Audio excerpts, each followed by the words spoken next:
ஜெய் சாயிராம். நீ வேண்டிக் கொண்டது நிச்சயமாக நடக்கும். இது நாள் வரை பல சோதனைகளை கடந்து வந்து விட்டாய்.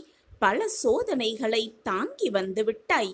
இனி நீ நினைத்தது எல்லாமே உனக்கு சாதனைகளாகவே முடியும் நேரம் உன்னை நெருங்கி இருக்கிறது. நீயாக தேடி தேடி அலைந்த காலமெல்லாம் போய் நீ தேடியது, நீ ஆசையாக எதிர்பார்த்து காத்து கொண்டிருப்பது, ஏங்கிக் கொண்டிருப்பதே உன்னுடைய வருகைக்காக காத்திருக்கும் நேரம் உன்னை நெருங்கி இருக்கிறது. இறுதி கட்டத்தை எட்டிவிட்டாய். இனி நீ தொட்டதெல்லாம் துவங்கும், கேட்டதெல்லாம் கிடைக்கும். நீ விரும்பியது எல்லாமே உனக்கு நிறைவேறும். இனி வெற்றி மேல் வெற்றிதான். வாழ்க்கையில் மாற்றத்தை ஏற்படுத்த நான் முடிவு செய்துவிட்டேன். இனி உன் வாழ்க்கையில் எல்லா மாறுதல்களும் உன்னை தேடி வந்திருக்கிறது. உன்னுடைய மனக்குமுறல்களை கேட்டு நான் மிகவும் மனம் வருந்தி இருக்கிறேன். கலங்காதே என் பிள்ளையே. உன் வாழ்க்கையில் சூறாவளியாய் வீசிக்கொண்டிருந்த பிரச்சனைகளுக்கு நான் தீர்வை தரப்போகிறேன். இனி உன் வாழ்க்கையில் எல்லாமே வசந்தமே. நீ பார்த்து கொண்டே இரு. உன்னை மிகப்பெரிய கோபுரத்தின் உச்சியில் உன்னை உட்கார வைக்கப் போகிறேன். உன்னை ஏளனமாக பார்த்தவர்கள், இழிவாக பேசியவர்கள், உன்னை பார்த்து நகைத்தவர்களெல்லாம் வியக்கும் வண்ணம்தான் உன் வாழ்க்கையில் நான் உன்னை வாழ வைக்கப் போகிறேன். அவர்களை அண்ணாந்து பார்க்கும் அளவிற்கு, ஏன் இவர்களை நகைத்தோம், ஏன் இவரை போய் இழிவாக பேசினோம் என்று எண்ணும் அளவிற்கு, மனம் வெதும்பும் அளவிற்கு நான் உன்னை மிகப்பெரிய உயரத்தில் உயர்த்தப் போகிறேன்.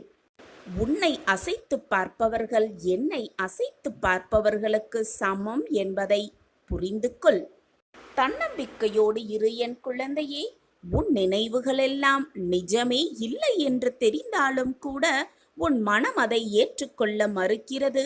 அவ்வளவு வேதனையில் இருப்பதால் தான் உன் மனம் அதை ஏற்றுக்கொள்ள மறுக்கிறது என்பதை முதலில் புரிந்து கொள். தெல்ல தெளிவாக உன்னை புரிந்து கொள்ளாதவர்கள்தான், முழுமையாக உன்னை தெரிந்து கொள்ளாதவர்கள்தான் உன்னுடைய குறைகளை பார்த்து சிரிப்பார்கள், எள்ளி நகையாடுவார்கள். உன்னை முழுமையாக புரிந்து கொண்டவர்கள் ஏன் நீ இப்படி நடந்து கொள்கிறாய் என்பதை சற்று தைரியமாக மற்றவர்களுக்கு உணர்த்தி காட்டுவார்கள். அது மட்டுமல்ல, மற்றவர்களுக்கு உன்னுடைய நிறைகளை, உன்னிடம் இருக்கும் நிறைகளை சொல்லி சொல்லி ரசிப்பார்கள், சந்தோஷப்படுவார்கள். நீ வாழும் வீட்டில் எவ்வளவு வசதியாகவும் பெருமையாகவும் வாழ்கிறாய் என்பது முக்கியமே அல்ல. அதை முதலில் நன்றாக புரிந்து கொள். எவ்வளவு மகிழ்ச்சியாகவும் நிம்மதியாகவும் வாழ்கிறாய் என்பதில் இருக்கு உன்னுடைய அழகிய வாழ்க்கை. நமக்கு முன்பாக நம் தந்தையின் வழிகாட்டுதலும், நமக்கு பின்பாக நம் தாயின் பிரார்த்தனையும் இருக்கும் வரை உன்னால் யாரையும் எதையுமே அசைத்து பார்க்கவே முடியாது. உன்னை யாருமே அசைத்து கூட பார்க்க முடியாது. உன்னுடைய வாழ்க்கை பயணம் எப்பொழுதுமே பாதுகாப்போடு இருக்கும். உன் தந்தை உனக்கு வழிகாட்டுதலாக இருந்து கொண்டுதானே இருக்கிறேன். உன் தாயாக நான் எப்பொழுதும் உனக்கு பிரார்த்தனையோடு என்னுடைய ஆசிர்வாதத்தையும் சேர்த்து வழங்கிக் கொண்டுதானே இருக்கிறேன். உன் வாழ்க்கையில் எதற்காக நீ இந்த பயத்தோடு இருக்கிறாய்? என்னுடைய அருளும் ஆசிர்வாதமும் எப்பொழுதுமே உன்னை நிரம்பி இருக்கும் சூழ்நிலையில் உன் மனதை முதலில் நிம்மதியாக வைத்துக்கொள். தேவையில்லாத சிந்தனைகளை உன் மனதில் போட்டு நீயே குழப்பிக் கொண்டிருப்பதால் எந்த மாற்றமும் நிகழப்போகிறதா என்ன? என் அன்பு பிள்ளையே, தோல்விக்கு 2 காரணம்தான். ஒன்று, யோசிக்காமல் அனைத்தையும் செய்வதுதான். மற்றொன்று என்ன தெரியுமா? அதிகமாக யோசித்தும் அதை செய்யாமல் இருப்பதும் மிகப்பெரிய குற்றமே. அதனால் தோல்வி வருகிறது. எனவே 1000 முறை சிந்தனை செய். ஆனால் சிந்தனை செய்துவிட்டு ஒரு முடிவை எடுத்துவிட்டால் அதை உடனே செயல்படுத்திவிடு. அப்பொழுதுதான் நீ நினைத்தது எல்லாமே உனக்கு சாதகமாகவே முடியும்படி நான் பார்த்து கொள்கிறேன். என்னென்ன வைத்திருக்கிறீர்கள், என்னென்ன வைத்துக்கொண்டு நிம்மதியாக இருக்கிறீர்கள் என்பது அல்ல உன்னுடைய மகிழ்ச்சி. எவ்வளவு நிம்மதியாக இருக்கிறாய் என்பதிலிருக்கு உன்னுடைய வாழ்க்கையின் அழகிய மகிழ்ச்சி. செல்வத்தை விட அதிக மதிப்பு மிக்கது மகிழ்ச்சி. செல்வத்தை வேண்டுமானால் மற்றவர்களிடம் கடனாக வாங்கிவிடலாம். ஆனால் மகிழ்ச்சியை போய் யாரிடமாவிருந்து கடனாக வாங்க முடியுமா? நிச்சயமாக முடியாது. மகிழ்ச்சி உன்னில்தான் இருக்கிறது. நீ உன் மனதை முதலில் மகிழ்ச்சியாக வைத்துக்கொள், நிம்மதியாக வைத்துக்கொள். உனக்கான முடிவு உன்னை தேடி வரும் என்ற நம்பிக்கையோடு இரு. உன் விதி மாறும் நேரம் சர்வ நிச்சயமாக இதுதான். இதை யாருக்காகவும் நான் உனக்கு கூறவில்லை, சர்வ நிச்சயமாக உனக்காகவே கூறுகிறேன். புன்னகைக்கு தயாராக இரு. உன் முகத்தில் ஆனந்தத்தையும் புன்னகையையும் பார்க்க நானும் ஆவலோடு காத்து கொண்டுதான் இருக்கிறேன். எதை பற்றியும் யோசிக்காமல் நிம்மதியாக இரு. நடந்தது நடந்தவையாகவே இருக்கட்டும், முடிந்தது முடிந்தவையாகவே இருக்கட்டும். வரப்போவது வந்தேதான் தீரும். நீ கவலைப்படுவதாலோ புலம்புவதாலோ கண்ணீர் சிந்துவதாலோ வேதனைப்படுவதாலோ எதுவுமே மாறப்போவதில்லை. நடப்பது நடந்தேதான் தீரும். ஏனென்றால் அனைத்துமே ஏற்கனவே தீர்மானிக்கப்பட்டதுதான். எதற்குமே நீ காரணக்கர்த்தா ஆகிவிடவும் முடியாது, ஆகிவிடவும் முடியாது. ஏற்கனவே அந்த இறைவனால் அனைத்தும் முடிவு செய்யப்பட்டதுதான். எல்லாம் உன் வாழ்வில் இது நாள் வரை நடந்து கொண்டிருக்கிறது, இனியும் அப்படித்தான் நடக்கும். எனவே எதை நினைத்தும் உன் மனதை போட்டு குழப்பிக் கொள்ளாதே. நீ விரும்பியது உன் விருப்பப்படி அப்படியே உனக்கு கிடைக்கும். உனக்காக நான் அதை உனக்கு தரவிருக்கிறேன். சந்தோஷமாக ஏற்றுக்கொள். என்னுடைய அன்பும் ஆசிர்வாதமும் எப்பொழுதுமே என் பிள்ளைக்கு உண்டு. நான் இருக்கிறேன். இப்படித்தான் என்னுடைய உதவி கிடைக்கும். இதை முழுவதுமாக கேள். என்ன கிடைக்கப் போகிறது என்பதை தெரிந்து கொண்டால் உன் முகம் மலரும்.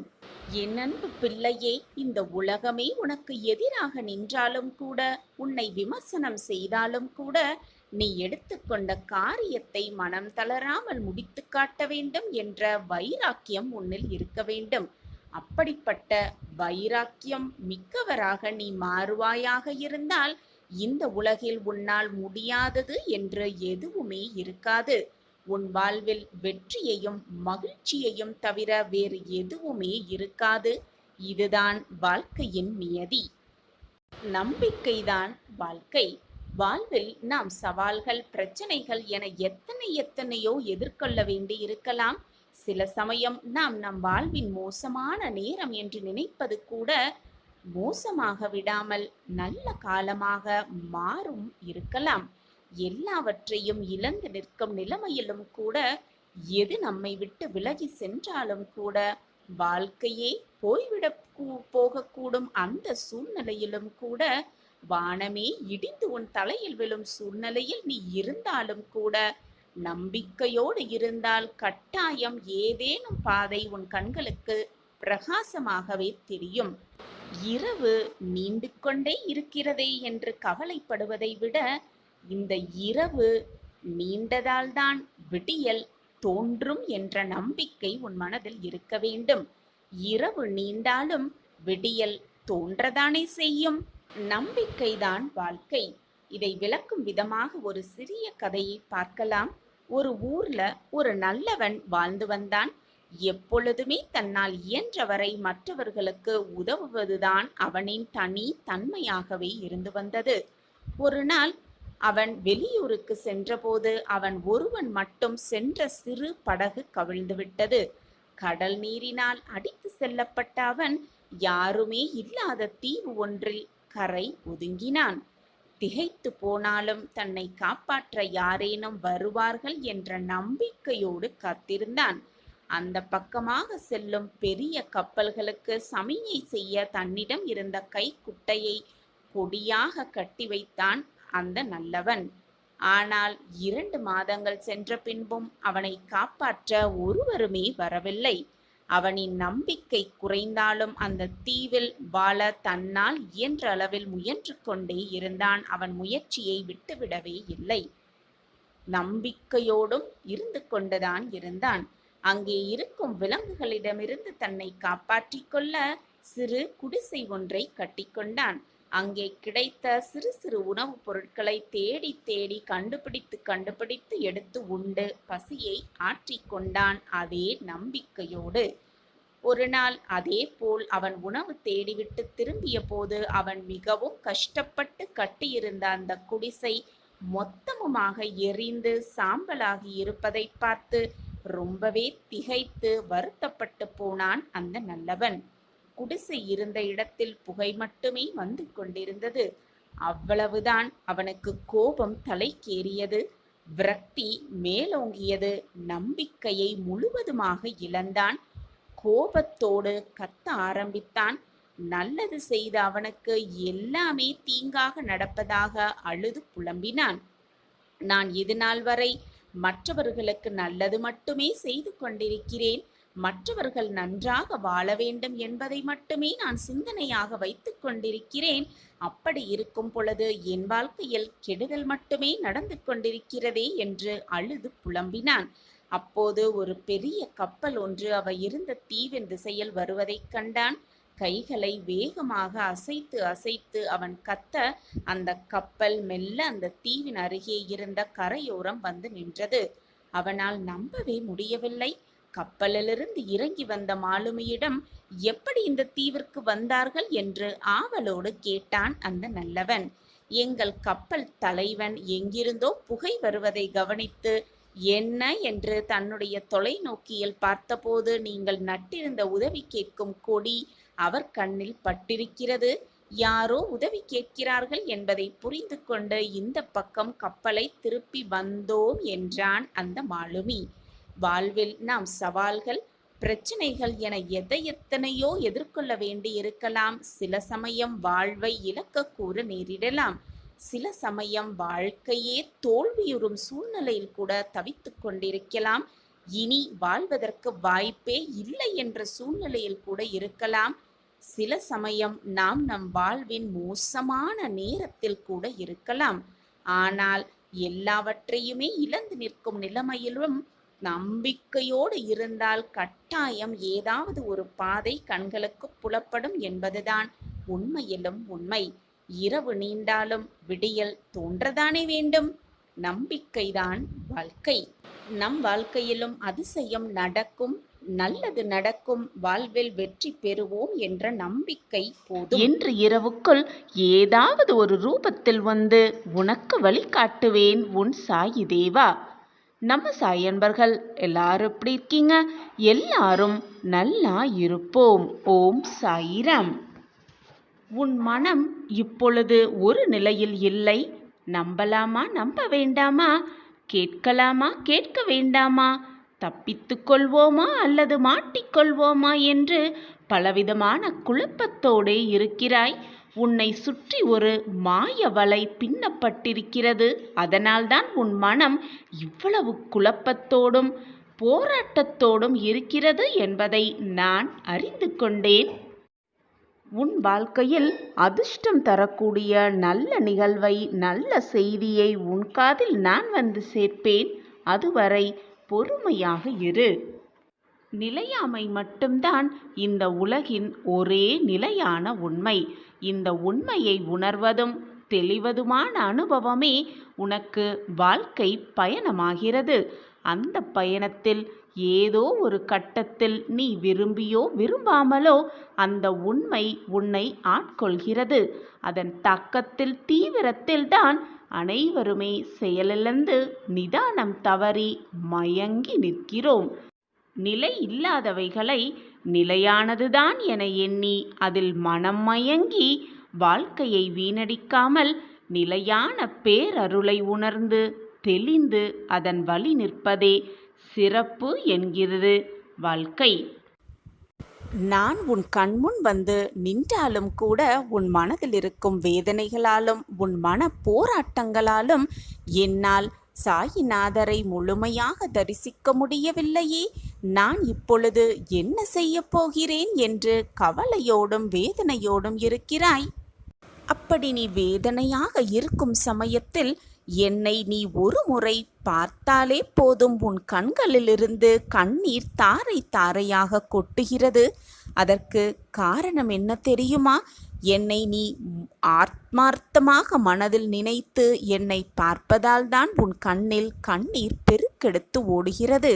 உன் மனதில் சொல்லக்கூடிய வேதனை, சொல்லக்கூடாத பிரச்சனை, சொல்லவே முடியாத பிரச்சனை என 1000 பிரச்சனைகள் ஓடிக்கொண்டிருப்பதாலும், உன் மனதை போட்டு ரணப்படுத்தி கொண்டிருப்பதாலும் தான் உன்னால் என்னை முழுவதுமாக ஏற்றுக்கொள்ள முடியவில்லை. உன் மனதில் இருக்கும் பிரச்சனைகள்தான் உன்னிடம் மேலோங்கி இருக்கிறது. சாயிநாதரே, என் வாழ்க்கையை மீட்டெடுங்கள், சாயிநாதரே என்னை காப்பாற்றுங்கள் என்று வார்த்தைகளால் கூட சொல்ல முடியாத அளவிற்கு உன் கண்களில் கண்ணீர் பெருக்கெடுத்து ஓடுகிறது. பிள்ளையே, நீ கண்ணீர் சிந்தினால் நானும் வேதனைப்படுவேன் என்று உனக்கு புரிகிறதா? உன்னுடைய சிந்தனை முழுவதுமே சாயிநாதர் மேல் வை. உனக்கிருக்கும் பிரச்சனைகள் மேல் உன்னுடைய கவனத்தை திசை திருப்பாதே. நீ அப்படி சோகங்களையும் கஷ்டங்களையும் வேதனைகளையும் நினைத்து கொண்டிருந்தால் உன்னால் முழுவதுமாக என்னை பார்க்க முடியாது. மனதை நிம்மதியாகவும் வெறுமையாகவும் வைத்துக்கொள். தேவையில்லாத பிரச்சனையை மனதில் போட்டு குழப்பிக் கொண்டிருப்பதால் தான் இவ்வளவு வேதனைப்படுகிறாய் என்பது உன் சாயப்பாவிற்கு நன்றாகவே தெரியும். உன்னை வேதனைப்படுத்தியவர்கள், உன்னை காயப்படுத்தினவர்கள், உன் மனதை ரணமாக்கி சென்றவர்கள், உன்னை வேண்டாம் என்று உதறி சென்றவர்கள், இப்படி யாராக இருந்தாலும் நீ எப்படி வாழப்போகிறாய் என்று பார்த்து கொண்டிருப்பவர்களுக்கு மத்தியில் பிரம்மாண்டமாக மிக வெளிச்சமான வாழ்க்கையை வாழ்ந்து காட்டினால்தானே அவர்களுக்கு நீ கொடுக்கும் நல்ல பதிலடியாக இருக்கும். அதை விட்டுவிட்டு புலம்பிக் கொண்டு கண்ணீரை சிந்திக்கொண்டு தேவையில்லாமல் கண்ணீரை வீணடித்து கொண்டு அப்படியே உட்கார்ந்திருந்தால் உன் வாழ்க்கையை எப்படி வாழ்வது, எப்படி ஜெயிப்பது, எப்படி பிரகாசமாக அவர்களுக்கு வாழ்ந்து காட்டுவது? சற்று சிந்தித்துப்பார் என் பிள்ளையே. உன்னை வேதனைப்படுத்தி சென்றவர்களிடம் போய் அவர்களை வெறுத்து பேசாமல் அவர்களை பழிவாங்க வேண்டும் என்ற எண்ணத்தை உன் மனதில் கொள்ளாமல் எல்லோரிடமும் போய் நீ நன்றாக இரு, நன்றாக இரு என்று மனதார சொல்லிப்பார். உன்னுடைய அந்த வார்த்தையே உன்னை மிக மிக நன்றாக வாழ வைக்கும். என்ன சாயிநாதரே, இப்படி கூறுகிறீர்கள்? என்னை வேதனைப்படுத்தியவர்களும் காயப்படுத்தியவர்களிடம் போய் நன்றாக இரு என்று என்னால் எப்படி கூற முடியும் என்றுதானே கேட்கிறாய்? உன்னை ஒத்த மற்றவர்கள் காயப்படுத்தியிருக்கிறார்கள் என்றால் அவர்கள் நீ எப்படி வாழப்போகிறாய்? நம் காயப்படுத்தினதனால் அவர்கள் எப்படி மீண்டு வரப்போகிறார்கள் என்று பார்ப்பவர்களுக்கு மத்தியில் போய் நீ நன்றாக இரு, நானும் நன்றாக இருப்பேன் என்ற நேர்மறை எண்ணத்தோடு நேர்மறை வார்த்தைகளை சொல்லிப்பார். அப்பொழுது அவர்களே பிரமித்து உன்னை பார்ப்பார்கள். அதுதான் அவர்களுக்கு நீ கொடுக்கும் தக்க பதிலடியாகவே இருக்கும். எப்பொழுதுமே மற்றவர்களுக்கு உனக்கு தீங்கு இழைத்தவர்களுக்கு கூட நன்றியை சொல்லிக்கொண்டே இரு. நேர்மறை வார்த்தைகளை அவர்களிடம் கூறிக்கொண்டே இரு. அப்பொழுது தெரியும் உன் வாழ்க்கையில் நடக்கப் போகும் மிகப்பெரிய மாற்றத்தை நீ கண்குளிர காண்பாய். மிக பிரம்மாண்டமான உன் வாழ்க்கையை வாழப்போகிறாய் என்பதற்கான அறிகுறிதான் உன் வாயிலிருந்து வரும் அந்த நேர்மறையான வார்த்தைகள். எனவே எப்பொழுதுமே மற்றவர்களிடம் நன்றியை கூறிக்கொண்டே இரு. நீ நன்றாக இரு, நன்றாக இரு என்று மற்றவர்களிடம் நேர்மறை வார்த்தைகளை சொல்லிக்கொண்டே இரு. உன் வாழ்க்கையில் மிக பிரம்மாண்டமான உயரத்திற்கு நீ செல்வாய். இது சர்வ நிச்சயமாக நடக்கும். உன் சாயப்பா அதை நகர்த்தி காட்டுவேன். ஓம் சாயிராம் என்று சொல்லிவிட்டு இதை முழுவதுமாக மகிழ்ச்சியோடு கேள். சாயியின் திட்டம் உனக்கு இதன் முடிவில் தெரிய வரும். நீ என்னுடைய பொக்கிஷம். அப்படி இருக்கும் பொழுது உன் மனதில் இருக்கும் வேண்டுதல்களை மட்டும் நான் எப்படி நிறைவேற்றாமல் விட்டுவிடுவேன் என்று நினைக்கிறாய்? உன்னுடைய மனதில் இருக்கும் குறைகளாலும் உன் எண்ண அலைகளாலும் எப்பொழுதுமே எதையாவது சிந்தித்து கொண்டே இருக்கிறாய். அந்த சிந்தனைகளால் நீ என்னை உணரவே முடியாமல் தவித்து கொண்டிருக்கிறாய். என்னுடைய ஆறுதல் வார்த்தைகளை கேட்டு, தெய்வ வாக்கை கேட்டு உன்னுடைய பிரச்சனைகளிலிருந்து நீ வெளியே வருவாய் என்று நித்தம் நானும் உனக்கு வாக்குகளை கொடுத்து கொண்டுதான் இருக்கிறேன். நீயும் கேட்டுக்கொண்டுதான் இருக்கிறாய். ஆனால் உன் மனம் ஏனோ அதை உணர மறுக்கிறது. ஆனால் நீயோ என்ன செய்வது, அடுத்து என்ன செய்தால் நம் வாழ்க்கையில் இந்த வெற்றியை பற்றுவது, நம் பிரச்சனையிலிருந்து வெளியே வருவது என்பது போல சிந்தனையிலேயே மூழ்கியிருப்பதால் உன்னால் எதையுமே யோசிக்க முடியாமல் தடுமாறிக்கொண்டே இருக்கிறாய். உன்னுடைய அனைத்து பிரச்சனைகளுக்கான தீர்வை உன் ஆழ் மனதிலிருந்து நான் உரைத்து கொண்டே இருக்கிறேன். அதை ஏன் உணர முடியாமல் நீ இப்படி வேதனையில் தவித்துக் கொண்டிருக்கிறாய்? சாய் அப்பா மேல் அசைக்கவே முடியாத நம்பிக்கை வைப்பவர்களை நான் ஒருபோதும் தோற்று போகும்படி விட்டுவிட மாட்டேன். எப்பொழுதுமே என் குடும்பம், என் வாழ்க்கை, என் உறவுகள் என்று இருக்கும் நீ, உனக்குள்ளேயே உனக்காக இருக்கும் உன் அப்பாவை மட்டும் ஏன் ஏற்றுக்கொள்ள உன் மனம் மறுக்கிறது? உன் தேவைகளை அனைத்தையும் புரிந்து கொண்டு உனக்காக அனைத்தையும் பார்த்து பார்த்து செய்து கொண்டிருக்கும் இந்த சாய் அப்பாவின் உள்ளத்தையும் அன்பையும் எப்பொழுதுதான் புரிந்து கொள்ளப் போகிறாய் என் பிள்ளையே? கேட்டவுடன் அனைத்தையும் என்னால் கொடுத்துவிட முடியும். நொடி பொழுதில் அனைத்தையும் மாற்றியமைக்கவும் முடியும். ஆனாலும் நீ கேட்ட பிறகும் நான் உனக்கு ஏன் கொடுக்கவில்லை என்றால் உன்மேல் இருக்கும் அக்கறையால் தான் என்பதை தீர்க்கமாக புரிந்து கொள். ஒரு விஷயத்தை நான் உனக்கு கொடுக்கிறேன் என்றால் அந்த விஷயம் உனக்கு நிரந்தர நன்மையாக இருக்கும்படிதான் நான் பார்த்து பார்த்து செய்வேன். உன் வாழ்க்கைக்கு எது தேவை, உன் வாழ்க்கைக்கு எதை கொடுத்தால் நீ நிம்மதியாகவும் மகிழ்ச்சியாகவும் இருப்பாய், உனக்கு தேவையான நேரத்தில் தேவையான சமயத்தில் அனைத்தையும் உன்னிடம் கொண்டு வந்து சேர்க்கும் அந்த வேலையை தான் நான் நித்தம் செய்து கொண்டே இருக்கிறேன். ஆனால் உனக்கான நாளும் நேரமும் கூடி வரும் பொழுதுதான் அந்த நாள், அந்த நிகழ்வு நடக்கும். இதை ஏன் உன் மனம் உணர மறுத்து கொண்டே இருக்கிறது? உன் வாழ்க்கையின் மேல் உன்னை விட எனக்கு பொறுப்பு அதிகமாக இருப்பதால் தான் சில விஷயங்களை நான் உனக்கு தாமதப்படுத்தி கொண்டே இருக்கிறேன். உன் வாழ்க்கையில் அந்த நல்லதை நடத்தி கொடுத்தால் உன் வாழ்வு மகிழ்ச்சியாக இருக்கும்படிதான் நான் அனைத்து வேலைகளையும் செய்து கொண்டே இருக்கிறேன். துன்பத்தை பற்றி மட்டுமே நினைத்து கொண்டிருந்தால் எந்த பயனும் கிடைக்கவே கிடைக்காது. வலியும் துன்பமும் ஒரு நாள் மாறிவிடும், நிச்சயமாக மாறிவிடும். ஆனால் உன் மனதை மாற்ற முடியுமா? நீ அதையே நினைத்து கொண்டிருந்தால் எப்படி உன் மனதை மாற்ற முடியும்? மாற்றி நல்லதை சிந்திக்க வைக்க எப்படி உன்னால் முடியும்? எனவே என் குழந்தையே, நினைத்ததை நினைத்து நினைத்து வருந்தி கொண்டிருக்காதே. முடிந்ததை நினைத்து நினைத்து வருந்தாதே. உனக்கு சேர வேண்டியது நிச்சயமாக உன்னிடம் வந்து சேரும். யார் தடுத்தாலும் அது உன்னிடம் வந்து கண்டிப்பாக சேரும். உன் துன்பத்தையும் சிறப்பானதாக மாற்றி யோசி. உன்னுடைய வலிகளும் இன்பமயமாக மாறிவிடும். உன்னுடைய துன்பங்களும் இன்பங்களாக மாறிவிடும். உன் எண்ணம்தான் உன் வாழ்க்கையாக மாறும்.